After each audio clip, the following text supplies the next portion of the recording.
Нарушения были выявлены в 6 магазинах города Якутска. Предприниматели превысили установленные надбавки на 26%. По завышенным ценам отпускался хлеб, сахар, мука и ряд других социально значимых товаров.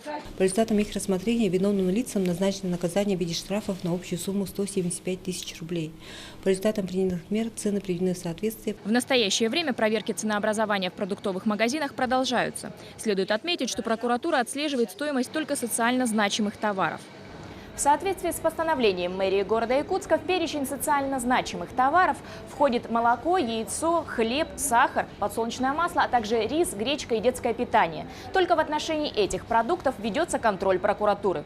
Как отмечают жители, существенное подорожание произошло после Нового года. Цены повысились на продукты первой необходимости. Молочные продукты подорожали, кондитерские подорожали. Сахар, масло, молоко. Хлеб, молоко, бифацил, там молочный дождик, кефир наш тоже подорожал. Все подорожало. Мэрия Якутска со своей стороны также проводит проверки цен в столичных магазинах. В прошлом году по обращениям населения было проверено 13 магазинов. В 2015 году всего было проверено 102 хозяйствующих субъекта, в которых 44 магазина превысили торговые надбавки на социально значимые товары. По результатам проведенных проверок владельцы магазинов были оштрафованы более чем на 400 тысяч рублей. В случае обнаружения необоснованного завышения цен горожане могут обратиться в прокуратуру города или окружную администрацию. Галина Погадаева, Роберт Набиев, Вести, Якутск.